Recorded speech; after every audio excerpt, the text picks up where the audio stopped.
RTV app వార్తల్ని క్షణాల్లో చదివే అవకాశం ఉంటుంది. ఒక న్యూస్ పేపర్, ఒక టెలివిజన్ ఛానల్ మీ చేతుల్లో ఎప్పుడు ఉంటాయి.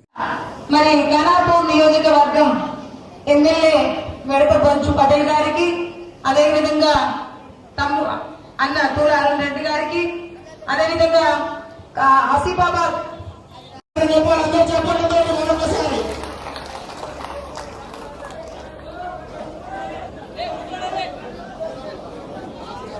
అందుకని ఇక ఇలా చేస్తే బాగుంటుందనేసి నేను పూర్తిగా.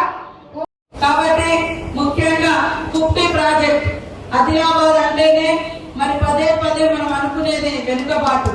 ఈ వెనుకబాటు కారణం తడి లేకపోవడం, 2 పంటలకు నీళ్లు లేకపోవడం, నిరుద్యోగం పెరిగిపోవడం, మరి అభివృద్ధికి రవాణా మేజర్ గా ఉపయోగపడేది కనెక్టివిటీ, రోడ్ సౌకర్యం. అలాంటి సౌకర్యాలు కూడా చాలా చాలా తక్కువగా ఉండడం. కాబట్టి మన సీఎం గారు కూడా మొన్న వచ్చినప్పుడు కుప్పి ప్రాజెక్టుకు తప్పకుండా నిర్మాణం చేస్తామని చెప్పడం జరిగింది. కుప్పి ప్రాజెక్టుతో పాటు పెండింగ్ ప్రాజెక్టులను కూడా కంప్లీట్ చేసే బాధ్యత నాది అని తెలియజేస్తా ఉన్నాను. అదే విధంగా రెవెన్యూ డివిజన్, రెవెన్యూ డివిజన్ మార్చాలని మీరు ఎప్పటి నుంచో కంటున్న కళ త్వరలోనే నిజమైతుందని కూడా ఈ సందర్భంగా తెలియజేస్తా ఉన్నాను.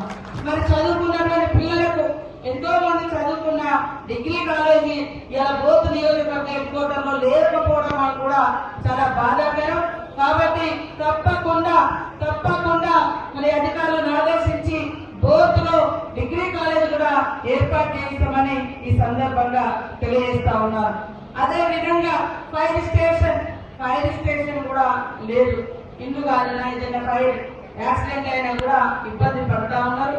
ఇది ఈ నియోజకవర్గానికి సంబంధించినటువంటి అందరికి సంబంధించినటువంటి సమస్యలు. కాబట్టి వాటితో పాటు ఇంకా కేంద్రం, ఇలా బీజేపీ ప్రభుత్వం నిన్నదాకా బీజేపీ ఎంపీలే, మరి కేంద్రంలో బీజేపీ బీఆర్ఎస్ ఒకటిగానే ఉన్నది. వాళ్ళ హయాంలో రోడ్లకు పర్మిషన్ రాలేదు, పోడు భూముల సమస్యలు ఎక్కడెక్కడనే ఉన్నాయి, బోరు సమస్యలు ఎక్కడెక్కడనే ఉన్నాయి. వాటన్నిటికి కూడా తొందరలోనే పూర్తి స్థాయి పరిష్కారం చూపించి కాంగ్రెస్ అధికారులకు కూడా ఒకటే తెలియజేస్తా ఉన్నాను.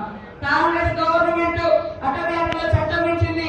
కాంగ్రెస్ కేంద్రంలో ఉన్నప్పుడు పేదల కోసం ఆలోచించింది.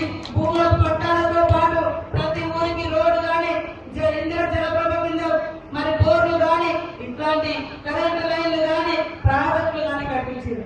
కానీ గత కొంతకాలంగా వాటిని ఆపుతున్నారు. మరి ఎవరు అక్కడ బీజేపీ కేంద్రంలో ఉండి, బీజేపీ ఎంపీ ఉండి కూడా కనీసం మరి వీటి గురించి పట్టించుకోకపోవడం మూలంగానే ఇంకా వెనుకబడిపోయిందనే విషయాన్ని తెలుసుకోవాల్సిన అవసరం ఉంది. ఎందుకంటే ఏ ఊర్లో మనం ఏ పని మొదలు పెట్టినా ఇది వైల్డ్ లైఫ్ అంటారు. వైల్డ్ లైఫ్ అనేది మరి జంతువుల సంబంధించినటువంటి యాక్ట్. జంతువుల సంరక్షణ మీద ఉన్న ప్రేమ. మరిన్ని వీడియోస్ కోసం ఛానల్ ని సబ్స్క్రైబ్ చేయండి. లేటెస్ట్ అప్డేట్స్ కోసం వాట్సాప్ ఛానల్ ని ఫాలో చేయండి. అండ్ లింక్ డిస్క్రిప్షన్ లో ఉంది.